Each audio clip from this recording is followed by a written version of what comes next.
This is Art Sense, a podcast focused on educating and informing listeners about the past, present, and future of art.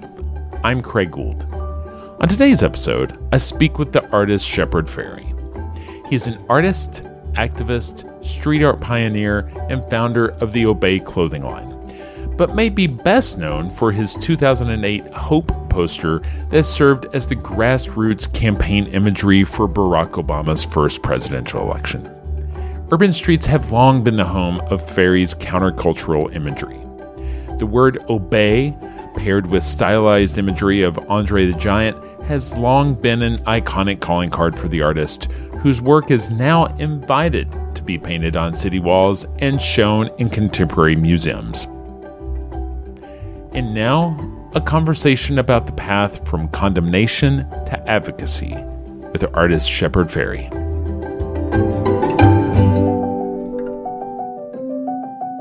Shepard Fairey, thank you so much for joining me this week on the Art Sense podcast. Shepard, it's a real privilege to have you on the program.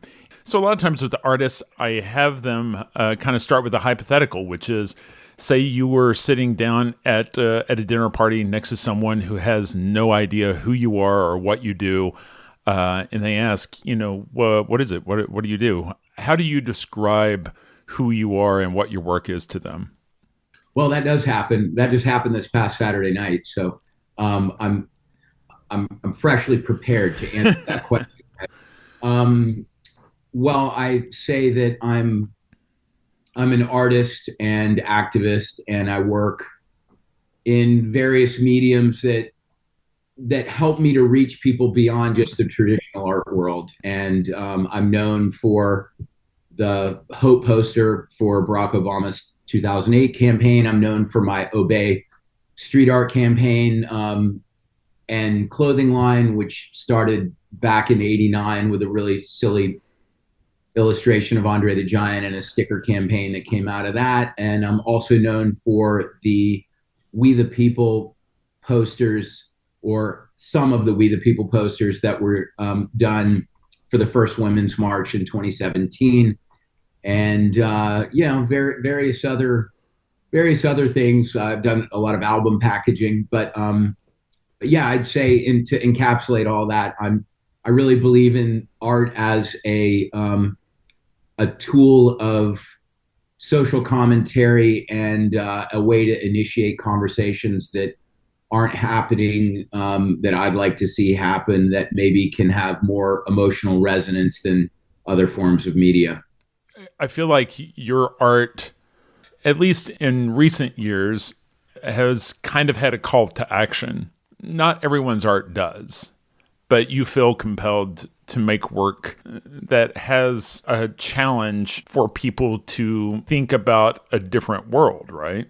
Yeah, and that's been more topical in the last 15 years for sure, since the Iraq War, so maybe close to 20 years now. But even from the beginning, my choice of putting art on the street where it would sit in front of people and make them question other visuals they see on the street, which are usually advertising or government signage, make them question the control of public space. It really played into the concept of the medium is the message, and the medium is a medium of questioning control and structure, and it's a message of, I guess you could say, dissent and disruption. So that's been part of my work for a long time, but I've become, as I've gotten older and more confident in my social and political awareness and comfortable using my voice, I've wanted to make my art function like a Bikini Kill song, a Rage Against the Machine song, a Bob Marley song, a Clash song, a Dead Kennedy song, a Public Enemy song. Those are heroes of mine, and there's some visual artists that are heroes of mine. Robbie Canal, Barbara Kruger, Andy Warhol, Robert Rauschenberg, Frida Kahlo. People who have used their art to blaze trails, sometimes very overtly politically, sometimes more just about a different kind of representation and point of view. But yeah, I look at art as a great way to share an aesthetic vision, but it can go so much beyond that. And when art is about a kind of visual aesthetic problem solving, but you are already thinking in the problem solving vein, why not add tackling social issues into the mix? That's the way I've always looked at it. And like I was saying before, The Clash, or you know, someone like Barbara Kruger, who makes, I think, really visually compelling images, but they always have social commentary mixed in. I don't think that you have to compromise. It's not, well, it's good art for being political art, or it's good art for being street art. I just think, there's a lot of people who are making art that's good art by any measure, but it also can achieve something socially, and that's what I want to do. If you don't mind, I'd love to go back to the roots. So you grow up in South Carolina, and sounds like the prospect of studying art really excited you, and you wind up going to RISD. Where did the first sticker campaign come from? Where did you get the motivation to start bombing stickers around what I would guess would be Providence? Is that right? Yeah, that's correct. Well, it's kind of a real salad of things that led to it. But and I grew up skateboarding and punk rock. I joke around and say they saved my life, but they might have actually saved my life. I was not a super happy kid growing up in country club culture in South Carolina, going to preppy school. I went to the same school that Stephen Colbert went to for first through ninth. And my mom was head cheerleader and my dad was captain of the football team when they were in high school. Wow. So I was into art, but my love of art was more something that I wasn't upfront about, because it wasn't cool to be an artist. And I was desperate for social validation, even though I wouldn't have admitted it. And I didn't want to look desperate, but inside I was like, okay, being a jock is just not an appealing route to being socially accepted. But there's nothing, it doesn't seem like there's any other thing out there. And then I discover skateboarding and punk rock, which ironically were seen as like very marginalized, outcast things. Yet you could embrace creativity in a very cool way through those cultures. And so that got me into making my own stuff, making my own homemade t-shirts, my own homemade stickers, drawing and stenciling on everything. And it was that combination of my love of art and then the do-it-yourself culture there that then primed me for when I got to art school at RISD and I start seeing graffiti and band flyers for a vibrant local music scene, and skateboard brands always promoting themselves with stickers, which are a very inexpensive but effective tool. And all of that sort of comes together to lead to the happy accident of the Andre the Giant Has a Posse sticker, which I made to teach a friend how to make stencils, because I was always sitting in the skate shop and in my house cutting stencils. And my friend was bored and said, teach me how to make a stencil. So I looked through the paper, found this ad for wrestling of Andre the Giant, told him he should make that. He said, "No, that's stupid." And I said, "What are you talking about, man? We're going to be Andre's posse." And when people ask what's up with the posse, we say, "Sorry, top secret, can't tell you." It's like Fight Club. Exactly. Yeah. But this was, 9 years before Fight Club or whatever. So didn't get the idea from Fight Club. I have been inspired by many things. I was inspired by the movie They Live. Right. That was where I got Obey from. But anyway, so I worked on this sticker with my friend Eric, who gave up after getting frustrated. And then I made some stickers at Kinko's and gave them to friends. And quickly it became this, secret handshake with this group of people who then had other friends who said, "Hey, like, where'd you get that sticker?" And I quickly noticed that something being perpetuated that people didn't know where it came from or what it was, but the right people seemed to be in the know, was really intriguing to people. And I thought, well, if that can happen in a really, really narrow subcultural way, I wonder what would happen to put these images on stop signs and out in public, what people are going to think, and also just the mischief of being, secretly putting stuff up that was making people curious, and then I looked at it like, oh, Rorschach tests are really fun. Everyone's response is a reflection of their personality and frequently their fears. A lot of the response that, oh, this sticker is, it's some gang thing or it's a cult thing, and then other people saw it as a little more innocent, absurdist propaganda, something related to music culture or skateboard culture. But for feeling somewhat, insecure about my place in the world, to have something I was making that people were responding to was really cool. But then I decided that can't just be nonsensical. Mm-hmm. I need to evolve this. So that was when I started to research things like the Situationist International and Heidegger's theory of phenomenology, and look at, and of course, Marshall McLuhan, The Medium is the Message, and the concept of the global village.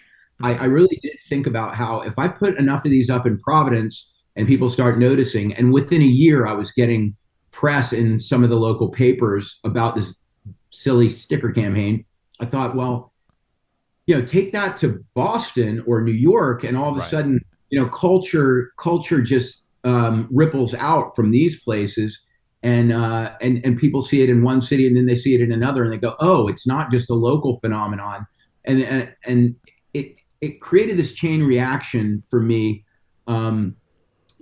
Me thinking about the control of narrative in our culture and our society, and how media functions, and a lot of things. It just was like, oh man, I couldn't wait to do things that could expand the scale of my project as a case study for how, with the right methodology, outsiders can sort of culture jam. That's really interesting. I mean, it almost sounds like you got a degree in psychology, because I mean it's almost a social experiment in a way, or at least in its infancy, right? Yeah, I did look at it that way, and I was susceptible to the same sort of forces that everyone I was examining was. I was my ego, my sense of having something to be proud of, and then being validated by people's response, and amused by other responses. Like, I'm a lot of the same psychological forces that I would be examining in other people, I was exhibiting as I did this. But I always tried to be very transparent about that. When people feel powerless, they are a lot of times unhappy and frustrated and can behave badly. And I had found this thing that was empowering for me, and so I would honestly talk about that, and I would also talk about how feeling voiceless is something that most people don't want, but they don't know exactly how to articulate it. So putting something in public space that some people were getting really angry about, saying like, that's not supposed to be there. I was saying, but have you ever felt like you would like to be able to express yourself, that you as a taxpayer, you as a citizen would have more of a place in the dialogue of our world? And people are like, oh yeah, but to see how people are conditioned to falling in line with whatever the dominant authority has constructed for you to believe and follow, and all of those things were things I wanted to explore with that. And that was very general. But then as I progressed with a lot of my ideas, I started to get more topical, and it began to coalesce with the Obey campaign, which was inspired by that word being used in some of the scenes in the movie They Live, right, which is a John Carpenter film that everyone should see. It's a B movie with somewhat profound ideas in it. Yeah, I remember South Park one time did a shot-for-shot remake of the that famous fight scene where he was trying to Yeah. convince the guy to put the glasses on, and this scene goes on for like, of course it's Roddy Piper, right? I mean, it's like a 5-minute fight, but once he puts the glasses on, he sees exactly what was being obscured from his vision. You know, the scales have been pulled back from his eyes, and there are lizard people. All of the messaging that you think is advertising is actually about forced obedience and consumerism. And it's really interesting for a B movie. It's kind of thought provoking, right? Yeah, yeah, so I started with just the obey concept, and my really really reduced and refined icon of Andre the Giant, which just became the obey icon. It was so simplified to something that was recognizable from any at any scale, at any distance, and using the word obey underneath it, inspired by Barbara Kruger's use of a red bar with bold future oblique, and just the idea of taking obedience out of the ether and making it concrete, to make people have to consider really consciously what they did and didn't want to obey. That was an important step. And then I started to broaden to looking at things like police brutality, surveillance, the propaganda from elite sources, whether that be the rich or government, and then I started to get more specific about things I would address in my work as it changed over to the 2000s, and the Iraq War started, especially in the Bush presidency, which was a very unsettling time for me, but still seems somewhat quaint compared to where we are now. Right, right.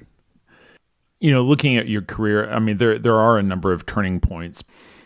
What do you consider the turning point there? Was the turning point the fact that you were pushed to the point of wanting to advocate for hope, or was it the notoriety that came off of that viral moment? I mean, the Hope poster was a turning point in a lot of ways, but because of the Obey campaign and how much that had achieved, bubbling up from the underground and and entering the mainstream, at least here and there. I felt like part of the success of the Hope poster was that I had credibility with activists because of things I had done for various causes. And when I embraced Obama, and a lot of people don't know this, but I did the Hope poster just as a grassroots tool on my own. It wasn't done officially with a campaign, but I eventually made 300,000 posters and 500,000 stickers that were given away, and then had a free download of the vector of the image that could be scaled to any size without loss of resolution, which once that was in people's hands, that went viral everywhere. But I looked at the Hope poster as one of the first things I did that decided to endorse someone politically rather than just criticize someone politically. And so it was a little bit of a risk, because outsiders rarely endorse anything, because if the thing or person you endorse ends up disappointing you, then the entire perfection police will hate you forever after that. And but that was a risk I was willing to take, because I had a young daughter and a second daughter about to be born, and I was just like, this underground purity contest doesn't really achieve much in the muddy real world, and I've got my kids to think about, not just my image. To answer your question finally, after a lot of setup, sorry, to see what that image achieved virally, and how people responded to it both very positively and very negatively, and how it made me more of a lightning rod than ever, but also somewhat of a household name. I have to say that it was stressful. It was exhilarating in some ways and very stressful in other ways. Not just because I ended up in a lawsuit with the Associated Press about copyright, since I made the illustration based on an AP photograph, but the uh, the pressure when you're in the public eye. But I did learn a lot from that, and I think that I've understood the responsibility of being in the public eye and adapted my ways of communicating to be, I think, more responsible with that platform I have. And not that I think I was irresponsible, but I was very off the cuff with a lot of things I would say and do. And people love to quote you out of context once you're quotable. Maybe you could talk about just how crazy your life became in the years after the success of that, because, you gained a great deal of notoriety, but you also became a big target, right? Again, you mentioned the AP lawsuit. It's obvious they were wanting to make an example of somebody that had a great deal of notoriety. And then there's also the fiasco of what the Boston Police Department wanted to do to you on the eve of your first museum show, right? Yeah, yeah, and I think they were all somewhat related in that the Boston police also wanted to make an example of me because I had allegedly put up a bunch of posters in Boston, and I was on NPR talking about street art and saying that I chose my locations for my street art very carefully to be respectful of property, but that's always a subjective interpretation. And that I believe that there needs to be outlets for expression in public, and if one has to bend the rules to do so, then I think that's okay, because there are plenty of people with a ton of power that figure out ways to bend the rules or break the law and never have any accountability for it. So I looked at it as me expressing a bottom up, power to the people philosophy. And the Boston police were actually listening to that NPR interview and did not like that at all. So I got arrested and charged with 32 felonies on the way into my first museum show. Then shortly after that, I was hit with a lawsuit over the Hope poster. And I've frequently work with photographers and compensate photographers because I do believe that if I'm working from a reference, that often the right thing to do is to compensate the photographer. And the other thing I've done a lot of times is shoot my own photographs or work with organizations that provide imagery for me. I'm working from references. But I always felt that in certain circumstances, fair use is essential, because when you're making political statements with art, the photographer or the subject may not approve of that usage, and yet you, as the social commentator, should still have the right, if your image you're making is visually transformative and conceptually transformative, to comment, because it's a really important part of social and political dialogue in our country. So when I was sued, that's why I was defending myself. And the AP is a very powerful organization. They hired a really good law firm. I eventually settled with them. But what unfortunately happened was people tried to look at this as a binary thing, in the same way that people are now looking at the Lynn Goldsmith, right? Is the Prince, right? The Andy Warhol Prince, yeah, and Lynn Goldsmith is a photographer, I think, but right. Where I actually think that Warhol's work is a great example of fair use. It's actually less transformative than my Obama illustration was, right? But there are gray areas, and the Andy Warhol Foundation is sitting on a huge cache of valuable intellectual and physical properties, and And I think that they should have probably offered to share the revenue from that magazine cover with the photographer.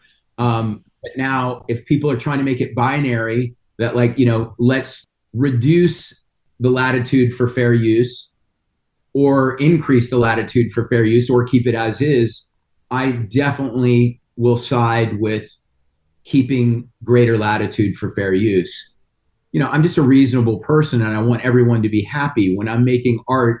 If there's any building block that came from another source, like there is always, whether it's science or literature or filmmaking, everybody's building on what's come before them. Right. But I just try to do what I think is the ethical thing to do, and I'm now in a position financially where I can make sure that people are making money from the things I'm making money from. Now, early in my career, I couldn't afford to license photos. I had no money, so I hate to think that, okay, yeah, I'll side with the narrower interpretation of fair use because I have the luxury of being able to afford to license things, while I'm throwing people under the bus that are just getting their footing now, that work in the ways that almost every artist does, which is using references in some part of their process. But the thing is, when the AP came after you, they didn't come after you for what would be the $3,000 licensing fee for the photo. Their price tag they were trying to throw at you was something rather punitive, right? Yeah, 9 million. I mean, the amount of revenue I got from that was very small. And then after investing in the materials that were given away, I think we had 20K left, which by the way was donated to the ACLU. So.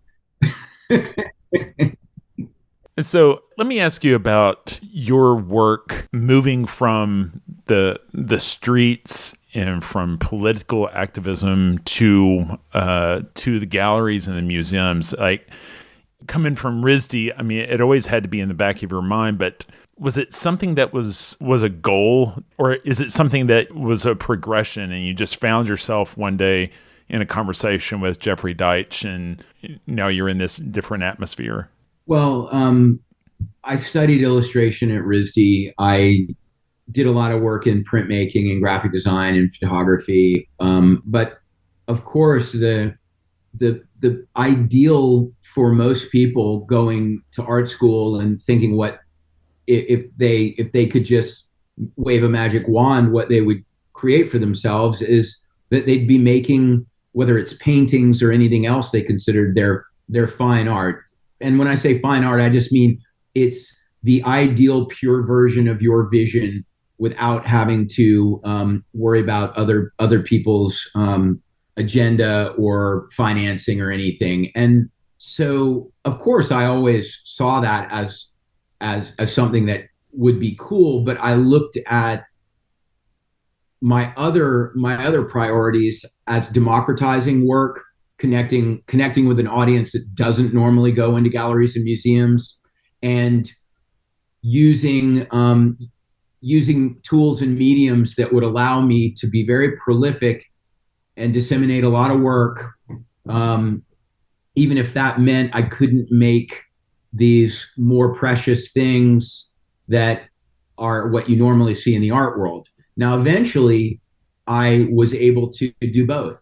And so when you go, oh, going from this to this, it's not going from street art and posters and stickers to the galleries. It's adding to street art and posters practice that also is in the galleries and museums. So I just have to make that really clear, because always I'm asked, like, oh, do you think you're betraying your populist roots by being in a gallery? Like, well, no, because I'm still doing all this stuff on the street. And if somebody doesn't like a gallery, they don't have to go. They don't have to go to a museum. But I always loved going to galleries and museums to see the things that they had to offer that really were what people can do when the normal other pressures that we all complain about making us compromise under were less of a factor. And um, not to sound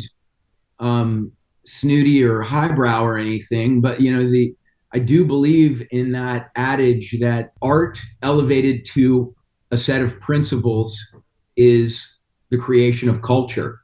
And when I'm doing my thing that's engaging with less elite culture, but also trying to do my thing that can be relevant within elite culture, there's a spectrum that makes sense.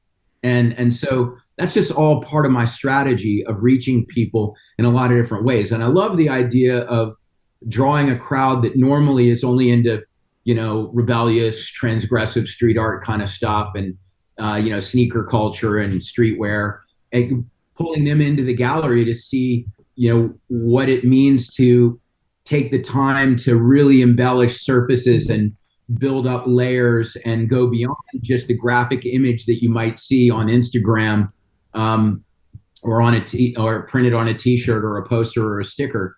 Because I think that there's a relationship between those things, but there's also something that's richer and deeper about the fine art, and that's important to me. It's not exclusively important to me, but it is very important to me.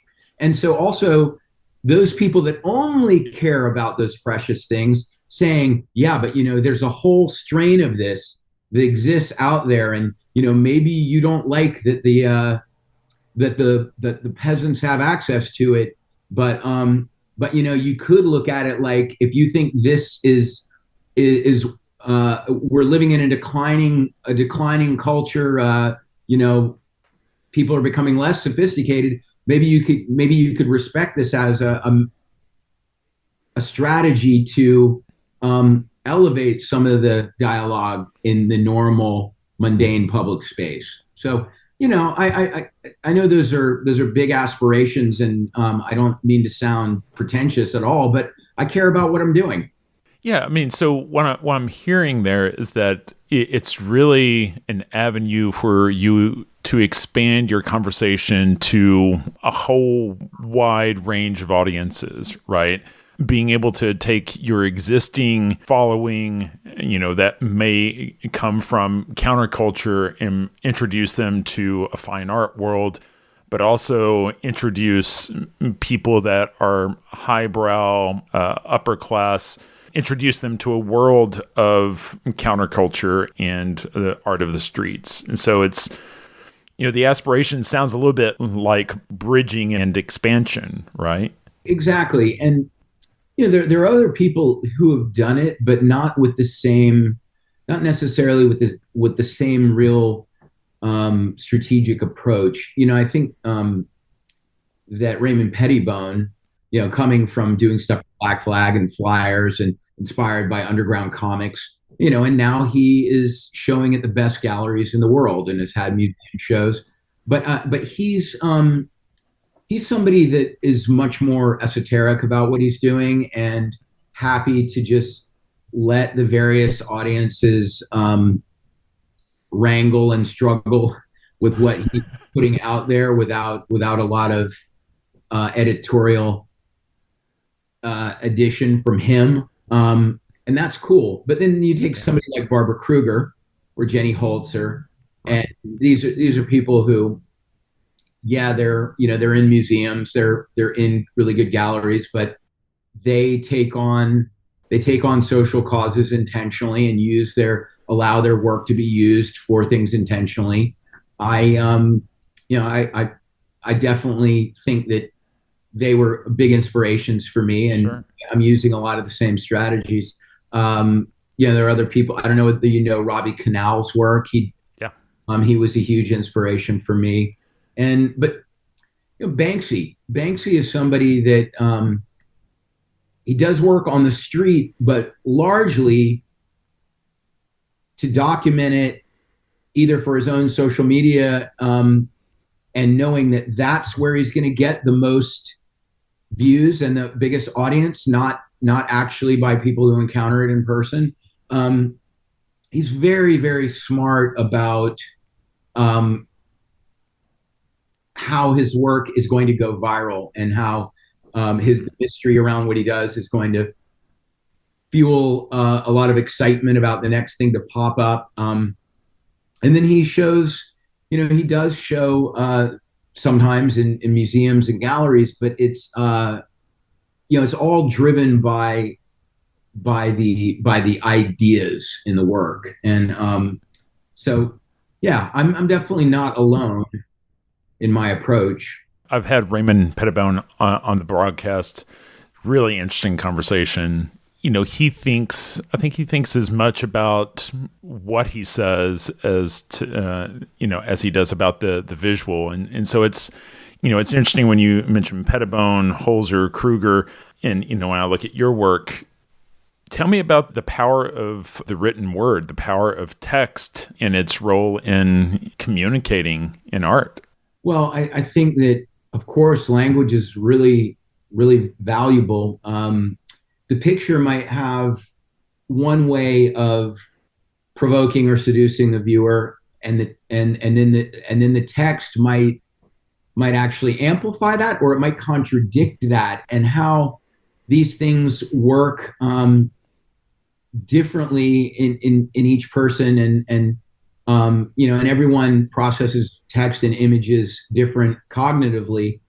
I think that it's a really valuable component. And there's some images that I make that I don't think need text, but I definitely like text. And I wouldn't say that I'm an extraordinary writer, but I think I'm a good enough writer to really add value to my work with text. And a lot of times it's very succinct. It's succinct phrases. I will write additionally about my work to explain it to, say, my Instagram or my Facebook following, because even though I like latitude for interpretation, I also don't like to be misunderstood. So, but I think that also text can, with a heavy image, text can provide a little bit of humor, a little bit of levity to offset the heaviness of the image, and vice versa. Sometimes when an image comes across as decorative, a bit of jarring text can reframe what the image is conveying. So, I recently did an image that's sort of a Asian-inspired scene of a wall with bougainvillea and a sun and a bird perched on a ledge. That image is actually in the Dallas show. Sure. And then it's in one of the murals and in a paper piece. But then next to it, it says "Another Day in the Coal Mine."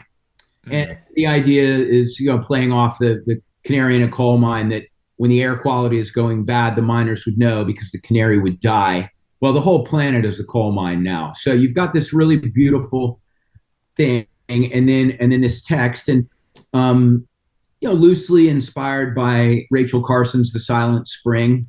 Right. What is it? Does it bother you, the idea of a world without birds chirping? It bothers me. But tell me more about the show that's currently at the Dallas Contemporary. It's backward forward. It's your latest work. It's kind of the latest iteration. How would you describe what viewers would see there? Well, the show is dealing with a lot of the things that are recurrent subjects, themes in my work. So, climate change, environmental destruction, abuse of power, racism, sexism, xenophobia, and yet I think that there's evolution in a lot of the techniques. One of the new things going on in the show is I have a whole series of modular pieces that use 4 panels. I have smaller ones that are made up of 4 12 by 12 panels, and then larger ones that are 6 by 6 feet that are made up of 4 36-inch by 36-inch panels. And in my work, I've often, created an image that I knew would be part of a bigger composition, including other imagery that image would be having a dialogue with. I also have always worked in a modular way because of grids of posters and patterns, large scale variation for what I do on the street. which then translated to the aesthetics of my painted murals as well. But it started when I was doing everything by wheat pasting up printed and pre-painted paper pieces. But these new modular pieces were a way for me to experiment and break from my paintings looking like a resolved poster composition. Not that I don't still do work like that, but right. I'm sure you're familiar with William Burroughs cut-ups, and then how David Bowie really embraced that. And this idea of as a creative person, you start off with, you can do anything. Then as you refine your style, your focus gets narrower and narrower. And sometimes you need an intentional device to open the lens back up. And I'd say that those pieces are working like that. They also, the relationships between the imagery and the different panels in the series called Modular Dialogue, Modular Discourse, that dialogue is sometimes a dissonance and sometimes a reinforcement. But it's I think it's been a really fun process to work on those pieces. I'm excited about them visually, and I'm excited about the various ways in which they could be interpreted, but still leading back to themes that are important to me. So latitude is important, but also that I think that I'm at least, generally speaking, bringing up the topics I think are important to bring up and making people think about those topics. So yeah, it's a series of works I'm really happy with. It's my largest body of fine art in a new show ever. There's 144 pieces of fine art. There's no printed pieces in the whole show, with the exception of printed posters in one of the two murals that's installed in the space. There are two murals in the space, one painted, one wheat pasted, to show the different eras of my technique. And then I also painted a mural out in public. Right. The title, Backward Forward, is pretty obvious, but I feel like socially with Make America Great Again, and I don't know, again, I don't know when it was ever greater, but as we see the slow arc of progress, moving back to when women had fewer rights, or people of color had fewer rights. Was that when some people think it was great? It's not when I think it was great. So I'm looking to the future to make it greater. And it's just looking at the regressive nature of a lot of the ideas going on politically right now, and critiquing those, as well as providing some hopefully better alternative ideas for the future in the work. But yeah, my approach has been a lot less about finger wagging and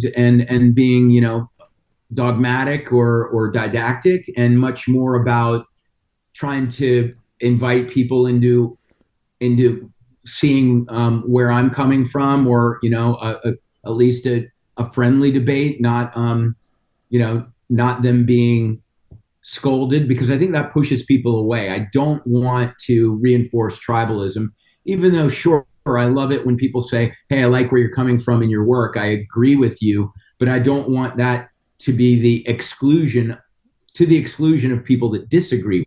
I saw the show. It certainly comes across to me as a position of advocacy. There's a lot of work to look at. And you're right, it is a great opportunity for someone to come in and see an added level of materiality and layers, and a use of transparency and layers of information akin to Jasper Johns or someone, right? And so, Shepard, I know we're out of time, but I certainly appreciate you taking time out of your day to talk to me about your life, your work, your passions, and all of the topics that are so important to you. Yeah, thanks, Craig. Thanks for having me on.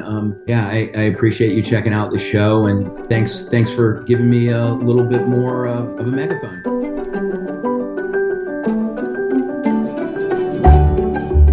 That's all the time we have for this week. You've been listening to ArtSense. You can find the show on Apple Podcasts, iTunes, Google Play, Stitcher Radio, Spotify, or your favorite podcast app. If you've enjoyed this podcast, be sure to subscribe.